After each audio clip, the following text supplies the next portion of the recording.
సర్వశర్వస్యవస్థాణుర్భూతాదిర్నిధిరవ్యయ సంభవో భావనో భర్త ప్రభవ ప్రభురీశ్వర. సర్వ అంత అన్నియూ తానే అయినవాడు. అందుకే అన్ని పేర్లు ఆయనవి. అందుకే వ్యాకరణం ప్రకారం నామవాచకానికి బదులుగా వాడబడేది సర్వనామం అయితే, వేదాంతం ప్రకారం సర్వనామానికి బదులుగా వాడబడేదే నామవాచకం. సర్వం బ్రహ్మ తన్నామ సర్వనామ అని స్పష్టంగా చెప్పారు శంకరాచార్య. ఎంత మేధావో చూడండి ఆయన. అందుకే వివేకానందుడు అంటాడు, భారతదేశం బాగుపడాలంటే ఎటువంటి నాయకత్వం కావాలి అంటే బుద్ధుడు వంటి హృదయం, శంకరాచార్య వంటి మేధాశక్తి కలిగిన పండితులు కావాలంటాడు. హృదయంలో బుద్ధుడు ఉండాలి. అంత కరుణ అండి, నిజంగా కరుణామూర్తి. ఇక మనం ఏం మాట్లాడలేము ఆయన గురించి. కరుణా సింధు అంతే. అది ఆచరణకి అతీతమైనటువంటి కరుణది. ఆచరించలేము కానీ ఎంత బాగుంటుంది. ఇప్పుడు పుష్ప విలాపం రాశారు కరుణశ్రీ గారు. ఆచరించగలమా? ఒక పువ్వు కూడా కొయ్యకుండా ఉండగలమా? సాధ్యం కాదు. కానీ ఆ పద్యాలు మనం చదువుకుని ఆ భావనని మనస్సులో ఉంచుకుంటే ఎక్కువ కొయ్యకుండా ఉంటాం కదండి. 1,00,000 గులాబీలు 1,000,000 చామంతులు ఏమిటండి వెర్రి ముదిరిపోవడం కాకపోతే? అంతెందుకు? అదే మరి ముదిరిపోతుంది ఇంకా. ఎందుకంటే ఫలితాలు ప్రకటించడం మొదలు పెడితే ఇలాగే ఉంటుందండి. ఇంకా ఒక పువ్వుతో ఇంత ఫలితం అంటే 10 అయితే ఎక్కువ కదా, ఇలాగే ఆలోచిస్తాడు మనిషి ఎప్పుడు. ఎందుకంటే అజ్ఞానులు, సామాన్య జనులు ఎప్పుడూ అజ్ఞానులు. అందుకే దెబ్బతింటుంది మొత్తం. అయితే ఇంత గొప్ప వేదాంతం ఒక విశ్వం విష్ణువు అన్నది చాలండి. మనం 4-5 భాగాలు చెప్పుకొని ఇంకా అక్కల్లా విశ్వం విష్ణువు చాలు. జగత్తు బాగుపడ్డానికి ఆ 2 నామాలు కలిపితే ఒకటే నామం చాలు. కానీ మరి బాగుపడ్డం లేదే. కారణం ఇది. ఎవరి ప్రయోజనాలు వారు చూసుకుంటాను తప్పితే చిత్తశుద్ధిగా ఆలోచించట్లా మొత్తం బాగుండాలని. మొత్తం బాగుండాలని ఆలోచించేవాడు ముందు తన గురించి ఆలోచిస్తాడు. నేను చేస్తున్నానా, నేను ఎలా ఆలోచిస్తున్నానా, లేని దానికి ఎందుకు ఇది? అప్పుడు సర్వనామం అన్నీ అర్థమవుతాయి. ఒక్క మాట చాలండి. మనం పెట్టుకున్న పేర్లన్నీ భగవంతుడి పేర్లే. విష్ణు సహస్రంలో 1000, లలితాలో 1000, లేకపోతే శివలో 1000 ఎందుకుంటాయంటే ఏదో చెప్పాలిగా ఓ స్తోత్రానికి. మీరు అందుకే కలిపి దగ్గర పెట్టి చూసుకుంటే విచిత్రంగా శివనామాలన్నీ విష్ణు సహస్రంలో ఉంటాయి, విష్ణునామాలు ఇందులో ఉంటాయి. ఇప్పుడు సర్వ, శర్వ, శివ, స్థాణు అని శివుడి నామాలండి అవి. మామూలుగా శర్వ అంటే విష్ణువు కాదు, శివ, స్థాణు విష్ణు ప్రసిద్ధమైనవి. అదే విష్ణు, కమలాక్ష ఇవన్నీ నామాలు ఉంటాయి. అవి శివ సహస్రనామాల్లో కొన్ని ఉంటాయి. కేశవ, నారాయణ ఇవన్నీ ఉంటాయి. అవి అందులో ఉంటాయి కొన్ని. ఎందుకుంటాయి? అలా ఏర్పాటు చేయడంలో ఉద్దేశం ఏంటి? బాబు అందరూ ఒక్కటే, పేచీలు పెట్టుకోకండి, రూపాన్ని నమ్ముకోకండి, అపురూపమైన పదార్థాన్ని చూడండి. ఇప్పుడు శర్వ సంహరింపజేయువాడు. సంహరింపజేయువాడు రుద్రుడు కదా, అందరికీ తెలుసున్న విషయం కదా. బ్రహ్మ సృష్టికర్త, విష్ణువు స్థితికర్త, రుద్రుడు సంహారకర్త. మరి సంహరింపజేసేవాడు రుద్రుడైతే ఆ శర్వశబ్దం రుద్రుడికి వాడుతూ ఉంటే దాన్ని ఇక్కడ పెట్టడం ఏంటండి విష్ణునామాల్లో? ఇదే మనకి దేవీ భాగవతంలోనూ లలితా సహస్రానికి సింహం భట్ల రామమూర్తి గారు రచించినటువంటి వ్యాఖ్యానంలోనూ చదివితే విశేషాలు అర్థమవుతాయి. పంచబ్రహ్మ సిద్ధాంతం అని ఒకటి ఉంది. పంచబ్రహ్మలు, సృష్టికి మూలం పంచబ్రహ్మలు, పంచబ్రహ్మ సిద్ధాంతం అంటారు దాన్ని. మూలం నిర్గుణ పరబ్రహ్మ, దానికి ఏమీ ఆకారం లేదు. అదే శ్రీచక్రంలో ఉండే బిందువు, చుక్కకి ఆకారం ఉందంటే ఉంది, లేదంటే లేదండి. చుక్క ఎలా ఉంటుందని చెప్పండి. చుక్క గీస్తాను తప్పితే ఏం చెప్పలేము. చుక్కను ఎవరూ వర్ణించలేరు. అందుకే మూల బిందువుని పరమాత్మని ఎవరూ వర్ణించలేరు. యతో వాచో నివర్తంతే అప్రాప్య మనసా సహా. అందుకే శ్రీచక్రంలో మూల బిందువు ఆవిడే అమ్మవారు. దాన్ని వర్ణించలేవు నువ్వు. ఆవిడ మళ్ళీ త్రిభుజాకారంలో మారింది, అష్టదళం, షోడశదళం, అప్పుడు వర్ణిస్తాం. చుక్కను ఎలా వర్ణిస్తాం? అందుకే మీకు భాషలో కూడా ఏ భాషలో చుక్క అనేది ఇక ఆపేయండి అనే అర్థంలో ఎందుకు వాడుతున్నామంటే ఆ చుక్క దగ్గరికి వెడితే ఆగిపోవడమేనండి. ఫుల్ స్టాప్, అది అర్థం. ఫుల్ స్టాప్ ఇంగ్లీష్ కూడా చక్కగా చెప్పారు. ఫుల్ స్టాప్, మొత్తం ఆపే. సగంలో ఆపితే కామా, సెమికోలన్ ఏవో ఉన్నాయి. ఫుల్ స్టాప్ అన్నాడు, గొప్పగా చెప్పాడు ఆ మాట. ఇంగ్లీష్ మాటలు కొన్ని చాలా బాగుంటాయండి. ఏమిటి అలంకారాలను వారు మనం అలంకారం చెప్పుకుంటాం కదా, దాన్ని ఫిగర్స్ ఆఫ్ స్పీచ్ అంటాడు. ఏం చెప్పేవరా అనుకున్నాను నేను. Same speech but has different figures. English మాట్లాడినందుకు మన్నించండి, కానీ అవసరం ఇక్కడ. ఫిగర్స్ ఆఫ్ స్పీచ్, ఒకే స్పీచ్కి ఉండే బహుముఖ రూపాలు. అంటే same speech but it has different figures, so many figures. అన్నీ ఉపమాలంకారమే. ఉపమేకా శేలూషి. ఉపమా అనేది ఒక నటీమణి. ఒక నటీమణి ఏదో ఒక నాటకంలో దమయంతి, ఒక నాటకంలో సీత, ఒక నాటకంలో సావిత్రి, ఒక నాటకంలో సుదేష్ణాదేవి, ఒక నాటకంలో సూర్యకాంతం వేసినట్టే వేస్తుంది. ఉపమాలంకారమే అన్నీ. దాన్ని ఫిగర్స్ ఆఫ్ స్పీచ్ అని చెప్పాడండి. ఎంత బాగా చెప్పాడు. ఇది ఒక్కొక్క భాషలో ఒక్కొక్క ఆ మెరుగు ఉంటుందండి. అది అందుకోవాలి మనం. అదే విశ్వదృష్టి అంటే. అందులో ఏమీ లేదనకూడదు. మన వాళ్ళు అన్నీ కనిపెట్టేశారు. ఇంకా కనిపెట్టడం కూడా చాలా ఉన్నాయి. నిజంగా మన వాళ్ళు అన్నీ కనిపెట్టారు కానండి. పెద్ద తప్పు ఏమిటంటే మనల్ని కనిపెట్టడం దోషం అయిపోయింది. అన్నీ కనిపెట్టారు కానీ దాంతోపాటు మన కనిపెట్టారు, అది ప్రమాదం అయిపోయింది. ఇంత చవటలు పడతారని వాళ్ళు అనుకోలేదు. కనిపెట్టిన వాటిని కొనసాగిస్తారు తమ సంతానం అనుకున్నారు కానీ వీళ్ళు ఇంతతో ఆపేసేసి ఇంకా మనని పొగుడుకుంటూ కూర్చుంటారని అనుకోలేదు. అందుకని వాళ్ళు అన్నీ కనిపెట్టారు పాపం మన పూర్వులు. మనల్ని కనిపెట్టడమే తప్పు అయిపోయింది. బద్ధకస్తుల్ని చవటల్ని కనిపెట్టడం పెద్ద తప్పు అయిపోయింది. పాపం విదేశాల తల్లిదండ్రులు అలా చేయాలి. వాళ్ళు ఏం కనిపెట్టకపోవచ్చు కానీ పిల్లలను చాలా గొప్ప వాళ్ళని, చురుకైన వాళ్ళని కనిపెట్టారు. వాళ్ళు అన్నీ కనిపెడుతున్నారు. ఇప్పుడు పిల్లల పుస్తకాల్లో ఎవరు కనిపెట్టినట్టుగా ఉందో మనకు తెలుసు. ఇప్పుడు ఏడిచి ఉపయోగం ఏమిటి? మనం కనిపెట్టినవి బయటికి రాకుండా మనమే చేసుకున్నాం. అది ఆ పరిశోధనా రంగంలో, ఆ విజ్ఞాన రంగంలోకి పిల్లల బుద్ధిని మళ్లించాలి. అప్పుడు భారతీయ విజ్ఞాన శాస్త్రం అంతా బయటకు వస్తుంది, లేదా అజ్ఞానం వస్తుంది. శర్వహ పంచబ్రహ్మలు, నిర్గుణ పరబ్రహ్మ అది మూలం బిందువు. రెండవది ప్రకృతి పురుషులు, అదే త్రికోణాకారం. దానికి త్రికోణాకారం ఉండడానికి రకరకాల కారణాలు ఉన్నాయి. మనం అంత లోతుల్లోకి వెళ్ళక్కర్లేదు. శరీర నిర్మాణ రహస్యాలు కూడా అందులో ఉన్నాయి. త్రిభుజం త్రికోణంలో ఉండడానికి సృష్టికి మూలం అంతే. ప్రకృతి పురుషులు అక్కడ కామేశ్వరి కామేశ్వరుడు అంటారు సాంకేతికంగా వారిని. అదే పేరు శాశ్వతమేం కాదు, అది అక్కడ ఉంటుంది. కామేశ్వరి కామేశ్వరుడు మిథునం, అదే త్రిభుజాకారం త్రికోణాకారం. అది రెండవ బ్రహ్మ. మూలం నిర్గుణ బ్రహ్మ, మూల బిందువు, అది రెండవ బ్రహ్మ. ఆ మూడవ బ్రహ్మ చతుర్ముఖ బ్రహ్మ. నాలుగవ బ్రహ్మ విష్ణువు, ఐదవ బ్రహ్మ రుద్రుడు. ఈ ఐదు అమ్మవారే. అందుకే పంచప్రేతాసనాసీన. ఆవిడ లేకపోతే ఈ ఐదుగురు ఏమీ చేయలేరు. పంచప్రేతములే. ఆవిడ ఉంటే శివక, ఆవిడ లేకపోతే శవక. ఇకారం, ఇకారం అమ్మవారి బీజాక్షరం అందరికీ తెలుసు. అంచేతన ఇందులో శర్వహ, ఆయన కూడా ఇందులోకి వస్తాడు. ఆ భగవత్ శక్తిలోనే శర్వుడు ఒక భాగం కదా. అందుకే మనకి విష్ణు సహస్రంలో శివలీలలు, రామలీలలు, కృష్ణలీలలు, శ్రీ మహావిష్ణువు స్వయంగా వైకుంఠంలో ప్రదర్శించే కొన్ని విశేషాలు, అన్ని విశేషాలు వస్తాయి. ఇది కేవలం చతుర్భుజ విష్ణువుది అనుకోవడం పొరపాటు. అలా అయితే ఎప్పటికీ అర్థం కాదు. అలా అయితే ఇంత ప్రసిద్ధం కావాల్సిన అవసరం లేదు. ఒక లలితా సహస్రం విష్ణు సహస్రమే ప్రసిద్ధమైన మీరు గమనించండి. ఈ మిగతా దేవతలకు లేవా? కొత్తగా దేవుడు పుట్టగానే సహస్రనామాలు కూడా రాసేస్తున్నారు. అవుతున్నాయి ఏమిటి? వాళ్ళే చదువుకుంటున్నారు కూర్చుని. మళ్ళీ ఏదో మహత్తులు పడితే కానీ ఎవరో చదవరు. అసలు విషయం ఇది. సర్వశర్వగ శివగ, సర్వమంగళ ప్రదాత. శివ అంటే అర్థం అది. అన్ని రకాల మంగళములు ఇచ్చేవాడు. శివ శబ్దమే అటువంటిది. ఇక శివాలయం, శివప్రసాదం, శివ అనుగ్రహం ఎంత గొప్పవండి. ఆ శివుడు కూడా ఆ శివుడు ఏ దేవుడు స్వరూపమో విష్ణువు ఆ దేవుడు స్వరూపం. అందుకే విష్ణు సహస్రనామాల్లో శివుడు ఉంటుంది. దీనికి మళ్ళీ వేరే అర్థాలు చెప్పగల సాక్షాత్తు శివుడే, అనుమానం లేదు. ఇంకా విష్ణు సహస్రనామాల్లో శివనామాలు ఉంటాయి, శివ సహస్రనామాల్లో విష్ణువు ఉంటాడు. ఎందుకంటే ఇది అద్వైతం. కానీ మనం ఎలా ఉన్నాం? నేను మొహమాటం లేకుండా ఒక మాట చెబుతున్నా, చాలా బాధపడ్డా. ఇదేమిటి పారాయణలు ఎలా మారుస్తున్నాయి? వెంకటేశ్వర స్వామిని ఈ మధ్య టీటీడీ వాళ్ళు క్యాలెండర్ వేసి అర్ధనారీశ్వర స్వరూపంగా వేశారట. సగం అలివేలు మంగాదేవి, సగం వెంకటేశ్వరుడు. ఏమి నేరమా అండి? కొంపలు అంటుకున్నాయండి. విష్ణు సహస్ర పారాయణం చేసే ఓ సంఘం వారు గొడవ పెట్టేశారట. మీరు విష్ణువుని అవమానించారు అంటే వీతో పెద్ద ముఠాకిని తయారైంది. ఇక్కడ ముల్లోకాలకి అధినాయకుడిని మనం ముఠామేస్త్రీని చేస్తున్నాం.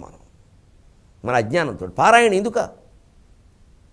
విష్ణు సహస్రం నిజంగా ఓ సంఘం ఎందుకు? సంఘం పెట్టారు సరే, ఎవరింట్లో వారు చదువుకోవాలి. సంఘం దేనికి? సంఘం పెడితే యూనియన్ హక్కులు గొడవలు వచ్చేస్తాయి. లోకంలో కూడా మీరు గమనించండి. ఉపాధ్యాయుల యూనియన్, కార్మికుల యూనియన్, విద్యార్థుల యూనియన్ కూడా వచ్చింది. ఏం సాగట్లేదు ఇప్పుడు. అందరికీ తెలుసు ఆ విషయం. యూనియన్లు వచ్చాక ఏం సాగట్లా, యూనియన్లే నడుస్తున్నాయి.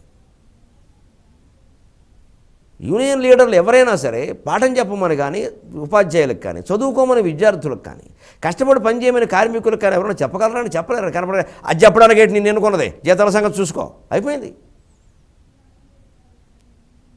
పోనీ నేను ఏమయ్యా నేను మళ్ళీ ఎన్నిక కాకపోయినా పర్వాలేదు నేను ధర్మంగా మాట్లాడతా అయితే తీసాయి ఎందుకు అనుకున్నారండి వెంటనే వీడిని కూడా అంటాం. అంటే యూనియన్లు వచ్చాక మొత్తం పాడైందండి. పూజల్లో కూడా యూనియన్లు మొదలైతే సంఘాలు పాడవదా భక్తి? నమస్కారం పెట్టి కోరుతున్నా యూనియన్లు పెట్టకండి, సంఘాలు పెట్టకండి. శైవ సంఘం వైష్ణవ సంఘం కాదండి, భగవత్ సంఘం ఒకటి ఉంటుందండి. అందరం భగవంతుడికి సంబంధించిన వాళ్ళు. మళ్ళీ ఇందులో వీరశైవ సంఘం, వీర వైష్ణవ సంఘం, అవన్నీ చివరికి భేదాలకి గొడవలకి దారితీస్తే వేరే మతాల వాళ్ళు ఎవరు చిచ్చు పెట్టక్కల. మనకి పెట్టడానికి చాలా చిచ్చులు ఉన్నాయి ఇక్కడ సిద్ధంగా, అంటుకోవడానికి సిద్ధంగా ఉన్నాయి. అగ్గిపుల్ల గీయడమే అంతే. వెనక జరిగాయి అలాంటివన్నీ. గృహదహనాలు జరిగాయి, విగ్రహం వీధుల్లో మారణాలు జరిగాయి. ముల్లోకాలకి నాయకుడిని ముఠామేస్త్రిని చేయొద్దండి. ఏ వెంకటేశ్వరుల్లో ఈశ్వరుడు లేడు? ఈశ్వరుడు ఎవరండి? వెంకటేశ్వరుడు. వెంకటేశ్వరుడు అందరదేవుడు. ఆ వెంకటేశ్వరుని అర్ధనారీశ్వరుడికి చూపిస్తే ప్రమాదం వచ్చిందా? దాన్ని గొడవ చేయాలా? కేసేశారండి కోర్టులో. అసలు ముఖ్యమైన దేశానికి సంబంధించినవే తీర్పులు చెప్పలేక చచ్చిపోతున్నారు ఆ న్యాయమూర్తులు. ఇందులో ఇవి ఓటి మధ్యలో. అంటే మన భక్తి ఎలా మారుతుంది? అర్థం లేని స్థితికి వెళ్ళిపోతుంది. అందుకే శివ ఖచ్చితంగా శివుడే. శివుడు వేరు, విష్ణువు వేరు కాదు. స్థాణు రుద్ర ఉమాపతి. స్థాణు శివనామం. స్థాణువే విష్ణువు. స్థాణువు ఏ రూపంలో? శివుడు రూపంలో. విష్ణు రూపంలో స్థాణువు కాదు, విష్ణు రూపంలో స్థాణువు కాదు, శివ రూపంలో స్థాణువు. అంటే ఒకే పరమాత్మ ధరించిన విభిన్నమైన రూపాలివి. అందుకే స్థాణువు మీద చక్కని చమత్కారం ఉంది. శివ పూజ చేసేవాళ్ళందరికీ చాలా ఆనందం కలిగిస్తుంది. చెయ్యని వాళ్ళు కూడా చెయ్యాలని అనిపిస్తుంది. ఎవరు చెప్పారో తెలియదు కానీ మంచి మాట ఉంది స్థాణు శబ్దం మీద. స్థాణుర్భవాన్ మూల విహీన ఏవ. ఆ స్థాణువు నామం చదివినప్పుడు ఇది గుర్తు చేసుకున్నాం అనుకోండి, ఎంత ఆనందంగా ఉంటుందో, మనసు నిలబడుతుంది అక్కడ. శివ పూజ చేసినప్పుడు కూడా స్థాణుర్భవాన్ మూల విహీన ఏవ. పుత్రో విశాఖో తరుణీత్వపర్ణ. స్థాణుర్భవాన్ మూల విహీన ఏవ పుత్రో విశాఖో తరుణీత్వపర్ణ. పరోపనీతై కుసుమై రజస్రం ఫలత్యభీష్టం కిమిదం విచిత్రం. ఎంత చక్కగా చెప్పారు. స్థాణుర్భవాన్ స్వామి, నువ్వు స్థాణువుట కదా. అంటే చలనము లేనివాడు అని అర్థం స్థాణు శబ్దానికి. కదా ఓ స్తంభం అనుకోండి, ఓ కొయ్యి అనుకోండి, చలనము లేనివాడు. శివుడు చలించాడు, నిత్యం తపస్సులో ఉంటాడు. విష్ణుమూర్తి చలిస్తాడు, యోగనిద్రలో ఉన్నప్పుడు చలించడు, కానీ మిగిలినప్పుడు చలిస్తాడు. కానీ ఆ శివుడు కూడా విష్ణువే. ఆ శివుడు కూడా విష్ణువే అంటే విష్ణు భక్తులకు ఆనందంగా ఉంటుంది. ఆ విష్ణువు కూడా శివుడే అంటే వాళ్ళకి నచ్చదు. అలా కుదరదండి, ఇలా చెప్పండి. ఇదే అజ్ఞానం అంటే. ఇది ఎంత నిజమో అది అంతే నిజం. అక్కడే మనం దైవతత్వం తెలుసుకోవడంలో విఫలమైపోతున్నాం. ఎందుకంటే మనకేదో ఒకటి నచ్చింది, అది గొప్పదైపోవాలి, అత్యవసరంగా గొప్పదైపోవాలి. కొత్త దేవుళ్ళని ఆరాధిస్తున్న వాళ్ళు ఉన్నారు. ఇది దేవుళ్ళకి మూలాలు లేవు నిజానికి, ఇంక చెప్తే బాగుండదు. కానీ వాళ్ళు ఏమడుగుతున్నారంటే మమ్మల్ని విచిత్రంగా, మీరు మా దేవుడు ఆ పురాణాల్లో ఎక్కడో అక్కడ చూడండి, కొంచెం ఆయనే మూలం అని చెప్పాలండి. బ్రహ్మ విష్ణువు కూడా ఆయన నుంచి ఎలా పుడతారయ్యా? శివకేశవుల కుమారుడని మనమే చెబుతూ బ్రహ్మకు మూలం ఎలా కుదురుతుంది? అది సాధ్యం కాదు. ఇక ఏదో వాళ్ళ నుంచి డబ్బులు వసూలు చేయడం కోసం మేము చెప్పుకోవాలి. ఈ అజ్ఞానం నిష్పక్షపాతంగా మాట్లాడే పండితులు చేయలేరు. డబ్బులు కావాల్సిన వాళ్ళు చేస్తారు, అవసరమైతే ఓ పురాణం రాసేస్తారు. ఇదే ధర్మానికి ద్రోహం. ఇదంతా అయ్యాక అయిపోయాక మళ్ళీ తర్వాత 70వ అధ్యాయానికి వస్తే మీరు శ్రీకృష్ణుడి దినచర్య అంటాడు. చాలా ఆశ్చర్యం. భగవంతుడు దినచర్య, డైలీ టైం టేబుల్ చూద్దాం అని చెప్పి చూస్తే అందులో లేవగానే దేవుడు చేసిన పనండి ధ్యానం అండి. మంచం మీద కూర్చుని ధ్యానం చేసేట్టు కృష్ణుడు. తర్వాత మళ్ళీ స్నానం చేసి వస్త్రాలు ధరించి గాయత్రి జపం చేశాడు, సంధ్యావందనం చేశాడు అన్నాడు. తర్వాత అగ్నిహోత్రం వేల్చాడు, బ్రాహ్మణులకు దానాలు ఇచ్చాడు. తర్వాత రాజ్యసభకు బయలుదేరి వెళ్ళాడు. అప్పుడేదో జరాసంధుడి నుంచి ఎవరో రాయబారు వచ్చాడు. ఇవన్నీ అందులో ఉన్నాయి. ఇవలా ఉండనండి. ఆ దినచర్యలో శ్రీకృష్ణుడు అంతటి వాడు మొట్టమొదట చేసిన పని ధ్యానం, మంచం మీద కూర్చుని. అందుకే మనకి చాలా చోట్ల ఇప్పటికీ శ్రీకృష్ణుడు మంచం మీద లేదా ఒక దివ్యాసనం మీద కూర్చుని ధ్యానం చేస్తున్న చిత్రపటాలు ఉన్నాయి. అది ఇంట్లో పెట్టుకోండి, చూడండి. ఊరికే దానికి అలంకారాలు చేయకండి. ఇది చూస్తే పుణ్యం, దానికి బొట్లు ఎట్టకండి, దాని పాడు చేయకండి. ఏం చేయకుండా దాన్ని చూడండి. వీలైతే ఆ స్థితిలో ఉండండి 5 నిమిషాలు. అప్పుడు స్వప్నాంతం అర్థమవుతుంది. అప్పుడు ఈ ప్రభవ ఏమిటో తెలుస్తుంది. తస్మాద్వా ఏతస్మాదాత్మనః అని ఎందుకన్నాడో అర్థం. కలలోకి వెడుతున్న విధానాన్ని, కలలోంచి బయటకు వస్తున్న విధానాన్ని మనం ప్రశాంత చిత్తంతో గమనించగలిగితే మనం ఈ శరీరం కంటే వేరు అని ఒక్క నిమిషంలో అర్థమైపోతుంది. కానీ ఇందులో మాయ ఏమిటంటే ఒక్క నిమిషంలో అర్థమవుతుంది, ఒక్క నిమిషంలో పోతుంది ఆ విషయం కూడా. ఆ పోకుండానే జాగ్రత్త పడాలి. సంభవో భావనో భర్త ప్రభవక ప్రభు ఈశ్వరక. ప్రభు సామర్థ్యాతిశయము కలిగినవాడు, సమర్థత, సర్వసమర్థుడు. భగవంతుడు మించిన సమర్థుడు ఎవరున్నారండి? కర్తుం అకర్తుం అన్యథాకర్తుం అంటారు దేవీ భాగవతం. అదే ప్రభుత్వము. మహారాజు ఎప్పటికైనా ప్రభువు, ముఖ్యమంత్రి లేదా ప్రధానమంత్రి అంటే సర్వసమర్థుడే ఉండాలి. ఇక ఆయన చెప్పిన నడవకపోతే ఎవరు చెప్తే నడుస్తుంది. అందుకని భగవంతుడికి సాధ్యం కానిది లేదు. ప్రభువు ఈ ప్రభువు అంటే మనకేదైనా సాధ్యం కాదని, అసాధ్యమని, ఇబ్బందులు, బాధ అనిపిస్తే వెంటనే భగవత్ ప్రార్థన చెయ్యాలి. నిర్వేద ప్రత్యర్థినీ ఖలు ప్రార్థన అని భాసుడు మధ్యమ వ్యాయోగం నాటకంలో అంటాడు. ప్రార్థన ఎప్పుడు ఎంత గొప్పది అంటే నిర్వేద ప్రత్యర్థిని కలు. మనిషికి ఉండే నిరాశను, నిస్పృహను, నిర్వేదాన్ని, దుఃఖాన్ని పోగొట్టాలంటే ప్రార్థన మించిన ఆయుధం లేదన్నాడు. మన హిందూ సంస్కృతిలో ఈ ప్రార్థన సంప్రదాయాన్ని బాగా పెంచాలండి. ఎవరో పాట పాడుతుంటే మనం వినడం, ఎవరో పద్యాలు పాడుతుంటే మనం వినడం, ఎవరో పూజ చేస్తుంటే మనం ఎలా కూర్చోవడం. మనం చేసుకోమా? మనం ప్రార్థించమా? మనం ఆ పద్యం మనం పాడలేమా? పద్యం కాకపోయినా మాటలో చెప్పలేమా? ఈ మాత్రం బాధ చెప్పడానికి పద్యం కావాలా?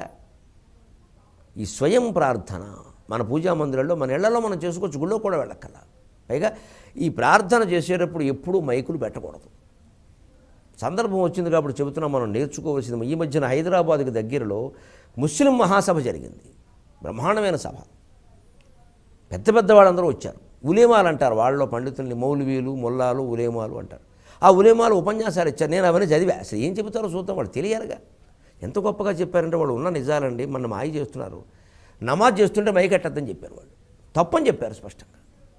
మరి ఎక్కడ చూసినా మైకులు చూస్తున్నాం. భయంకరంగా మోగిస్తున్నారు. మన వాళ్ళు ఇంకా రెచ్చిపోయారు. ఇంకా వీధి వీధికో కూడి పొద్దున్న మైకు, సాయంత్రం మైకు. విచిత్రం, అర్చకుడు ధర్మకర్త గారి గోత్రనామాలు విగ్రహం దగ్గర చదవడానికి మైక్ ఎందుకండి? మైకేం కాకపోతే గుడి కట్టించిన ధర్మకర్త గోత్రనామాలు దేవుడి దగ్గర చదవడానికి మైక్ కావాలా? చంపేస్తున్నారు సైనికపూర్లో పొద్దున మాకు. వాడి గోత్రనామాలు మాకు దేనికి? అంటే అడ్వర్టైజ్మెంట్. అందరూ వినాలి, ఇక్కడ ఏదో జరుగుతోందని తెలియాలి. ఓ ప్రమాదం జరిగితే 10 మంది మోగడానికి, ఓ దేవాలయానికి 10 మంది రావడానికి తేడా లేదండి. రెండింటినీ ప్రచారం చేసేస్తారా? అసలు దేవుడి గురించి ప్రచారం చేయాల్సిన అవసరం ఏంటి? ఆయన దేవుడు అయితే ఏ గుడికైనా రమ్మని పిలుస్తున్నారంటే అక్కడ దేవుడు లేడని అర్థం అండి. నాకు నమ్మకం బాగా. ఉంటే పిలవక్కల్లా. దేవుడు ఉంటే దేవుడు రప్పించుకుంటాడు. పిలుస్తున్నారంటే దేవుడు లేడనమాట. అక్కడ వెళ్ళిపోయాడు. కానీ వీళ్ళకి ఆ వెళ్ళిపోవడం అని చెప్పడం, ఒప్పుకోవడం ఇష్టం లేక పిలుస్తున్నారు అందరినీ. ఓ మీటింగ్కి పిలిచినట్టే, ఓ భోజనానికి పిలిచినట్టే. ఇంకా ఇతర మతాల్లో క్రైస్తవ మతం సరేసరికి పెద్ద హల్లెలూయా అని పెద్ద గొడవ. ఇంక మీరు తట్టుకోలేము అసలు. ఇంకా అంతంత అరుపులు అరవద్దని అన్ని మతాలు చెప్పాయి. ప్రార్థన ఎప్పుడు ప్రశాంతంగా నువ్వు చేసుకోవాలి. మైక్ దేనికి? వీళ్ళని బట్టి వాళ్ళు, వాళ్ళని బట్టి వీళ్ళు. వీధి వీధికి 3-4 గుళ్ళు కట్టారు. ప్రతి గుళ్ళో మైకులు పెట్టారు. పొద్దున్న సాయంత్రం పిల్లలను చదువుకొని ఇట్లా ఎక్కడ. అసలు ప్రశాంతత భగవంతుడనే విషయాన్ని మనం గ్రహించకపోతే దేనికి ఇంకా భక్తి? ఇది తేడా. ముస్లిం మతం నుంచైనా గ్రహిద్దాం. వాళ్ళు ముందు గ్రహించాలి. ప్రతి చోట పొద్దున్న 5 సాయంత్రం కొన్ని సమయాలు ఉన్నాయి. విపరీతమైన సౌండ్. ఎందుకంత? ఇంకా వాళ్ళు ఒక సమయంలో పెడతారు. క్రైస్తవులకు, హిందువులకు నేను మతభేదం లేకుండా మాట్లాడుతున్నాను. నన్ను ఏమనుకున్నా మంచిది. అవి వీళ్ళకి సమయాలు లేవండి. ఇంకా ఎప్పుడు మాట్లాడినా పెద్ద మైకులే. ఎందుకంటే అందరికీ తెలవడం, వారెవరో చేరడం, సంఖ్య పెరగడం ముఖ్యం తప్పితే సర్వేశ్వరుడు దొరకడం ముఖ్యం కాదండి మనకి. ఇంకెందుకు దొరుకుతాడండి దేవుడు? మత కలహాలు మిగులుతే, రక్తపాతాలు జరుగుతాయి తప్ప ఏ మతం వారికైనా దొరుకుతాడా? అందరూ ఆలోచించండి. మానవులుగా ఆలోచిద్దాం, భారతీయులుగా ఆలోచిద్దాం. క్రైస్తవులుగాను, ముస్లింలుగాను, హిందువులుగాను కాదండి, మానవులుగా ఆలోచిద్దాం. ఇంత గొడవ అవసరమా? ఇది హిందుత్వంలో వచ్చే ఇబ్బంది. ఈ మైకులతో ఏమిటంటే మనకి దేవతలు ఎక్కువ కదా. మనం మళ్ళీ ఒకళ్ళ గుళ్ళోకి ఇంకోళ్ళు వెళ్ళంగా ఆయన విష్ణువు గుడి, నువ్వు శివుడు కట్టాయి, అసలు రాముడు కట్టాయి, ఏం లేదు నాగదేవత కట్టాయి, మైక్ కట్టాయి. ఈ మొత్తానికి వ్యతిరేకం అండి విష్ణు సహస్రం. సర్వసమర్థుడైనటువంటి ప్రభువుని మనం ప్రార్థించడానికి మైకులు అవసరమా? పోనీ ఒక ఉపన్యాసం పెట్టామంటే, అయ్యో ఏమంటే ఉపన్యాసానికి 1000 మంది జనం వస్తారు, అందరికీ వినపడదంటే ఏం చేయాలి? అది కూడా ఆ ఉన్న జనానికి వినపడే సౌండ్ బాక్స్లే పెట్టుకోవాలి. ఎందుకంటే ఊరంతా దేనికి అంటే ప్రచారం. ఇప్పుడు ఈశ్వర, ఈ రేవు చాలు కాబట్టి ఇక ఈశ్వర. ఈశ్వర అంటే ఐశ్వర్యము కలవాడు. ఈశ్వరస్య భావం ఐశ్వర్యం. ఏమిటి ఐశ్వర్యం? నిరుపాధికమైన ఐశ్వర్యం అని చెప్పారు శంకరాచార్య. భగవంతుడి యొక్క ఐశ్వర్యం ఉపాధిగతం కాదు. మన ఐశ్వర్యం ఉపాధిగతం. మనం ఎంత సంపాదించినా, ఎన్ని ఇళ్ళు ఉన్నా, ఎన్ని కార్లు ఉన్నా, ఎన్ని భోగాలు ఉన్నా ఈ శరీరంతో సరి. మన ఉపాధిగతం. మన శరీరం లేకపోతే భోగాలు ఎలా అనుభవిస్తాం? కాలకృత్యాలకి అవకాశం లేదు, కామకృత్యాలకి ఎక్కడ? కానీ భగవంతుడు శరీరం లేకుండానే సమస్తమైన ఐశ్వర్యం కలిగినవాడు. అంటే శరీరం లేకపోవడమే సరైన ఐశ్వర్యం. శరీరాన్ని నమ్ముకున్న ఐశ్వర్యాలు మిగలవు. మనం ఎన్ని కోట్లైనా సంపాదించనివ్వండి, అన్నీ ఇక్కడ ఉంటాయి. వెళితే మనకు తెలియంది ఏముంది, స్విస్ బ్యాంకులో ఉంటాయి, బంధువుల పేర్ల మీద ఉంటాయి. అవన్నీ అక్కడ ఉన్నాయి కాగితాల రూపంలో. ఈ జీవి ఏమో అనుభవించట్లా. ఎందుకంటే ఇది ఉపాధిగతం. భగవంతుడిది నిరుపాధిక ఐశ్వర్యం. ఉపాధి లేనే లేదు అక్కడ. ఆయన ఉపాధి లేని ఐశ్వర్యం కాబట్టి ఆయనకు ఉపాధి అవసరం లేదు. అది ఎప్పుడు ఉంది. ఈ సృష్టి అంతా ఆయన విభూతి. ఎప్పుడు కావాలంటే అప్పుడు సృష్టించగలడు, ఎప్పుడు కావాలంటే అప్పుడు ఉపసంహరించుకోగలడు.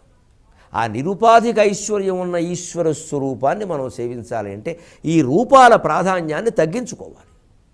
అన్ని రూపాలకి మూలమైన ఆత్మతత్వాన్ని తెలుసుకునేటువంటి ప్రయత్నం చేయాలి. అందుకే ఈ జీవుడు గొంతు చించుకుని తాపత్రయపడుతున్నాడు.